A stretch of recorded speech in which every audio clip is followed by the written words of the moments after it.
Warga korban banjir yang bermukim di Kampung Bugis kilometer 10 masuk Kota Sorong meminta pemerintah menutup lokasi tambang galian C serta menghijaukan kembali perbukitan yang ada di sekitar pemukiman mereka dan bukan sebaliknya seperti yang telah diberitakan Papua Channel.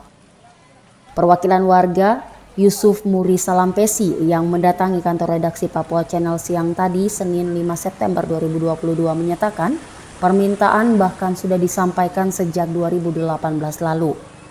Bahkan, Yusuf menginformasikan Kementerian Lingkungan Hidup dan Kehutanan telah menutup tambang-tambang tersebut pada 2 tahun lalu. Namun hingga tahun ini, tambang-tambang yang berlokasi di Kelurahan Mata Malagi dan Malasilen itu diketahui masih beroperasi. Yusuf juga menyampaikan kondisi terkini yang ia alami bersama para tetangganya dan juga ribuan korban banjir lainnya yang sampai sekarang rumah dan aset-asetnya masih terus dilanda banjir. Sebagai warga yang sudah menjadi korban selama beberapa tahun terakhir ini, Yusuf berharap pemerintah serius menangani banjir dan menata kembali kawasan pemukiman di Kampung Bugis dan sekitarnya, serta di kawasan lainnya. Namun, apabila pemerintah bermaksud merelokasi pemukiman warga di Kampung Bugis, Yusuf berharap ada perhatian khusus terkait kompensasi atau ganti rugi, karena ia dan para korban banjir lainnya sudah mengalami banyak kerugian moral maupun materi. Saya pada tanggal 1 September 2022, tepatnya hari Kamis, mewakili warga Kelurahan Matalamagi beserta warga Kelurahan Malasilen.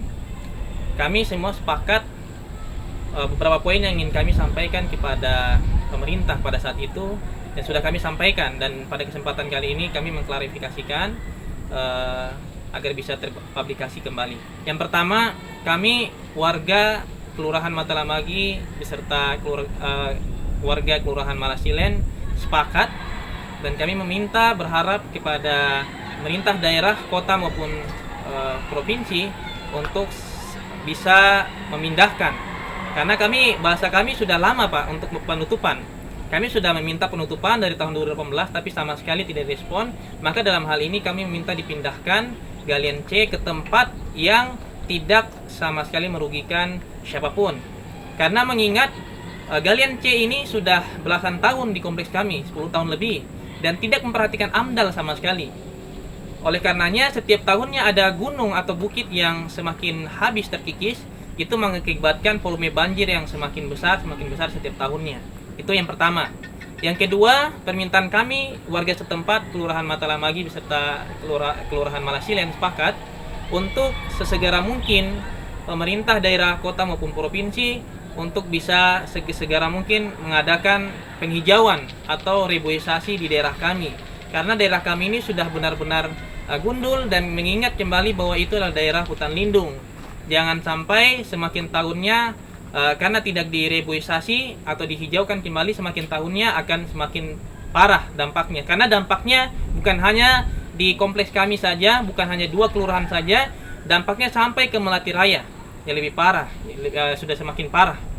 Dan yang ketiga, mengingat pada tanggal 24 September 2020 telah ada tim penegak hukum atau Gakum KLHK dari Kehutanan, Hutan Lindung, dan tim gabungan yang sudah langsung terjun ke lapangan untuk langsung menutup tambang galian C.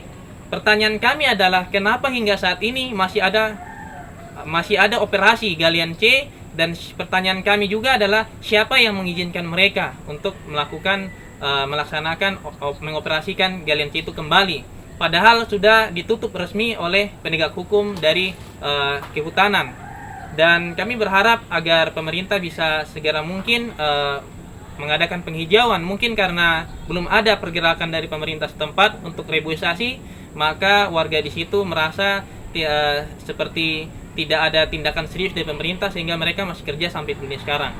Dan keempat, kami warga setempat pada tahun 2020 sudah sangat ingin untuk meminta kompensasi dari galian C setempat. Karena setiap banjir 1 jam, jangankan 1 jam, 30 menit saja, itu sudah masuk sampai ke rumah kami, ke dalam rumah warga.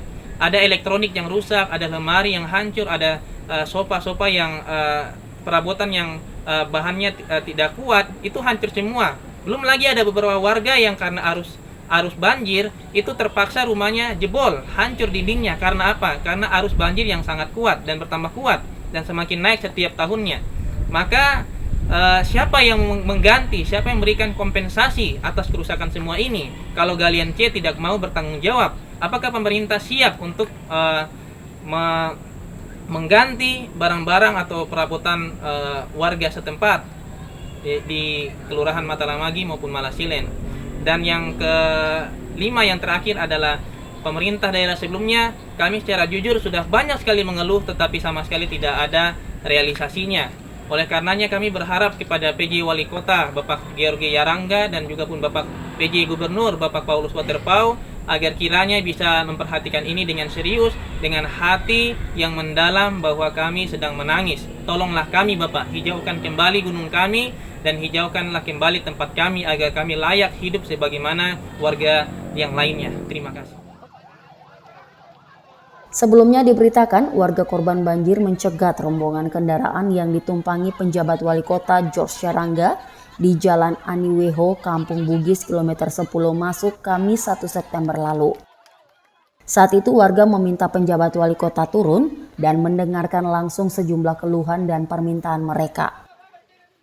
Dalam video berita yang diterbitkan Papua Channel berjudul "Warga Korban Banjir Sorong Cegat Penjabat Wali Kota Minta Galian C Tidak Ditutup", tertulis nama Yusuf Salampesi sebagai Rohman. Atas kesalahan penulisan nama dan kekeliruan, wartawan mengutip isi pernyataan Yusuf di hadapan penjabat wali kota, redaksi Papua Channel telah meminta maaf dan telah menerbitkan berita klarifikasi.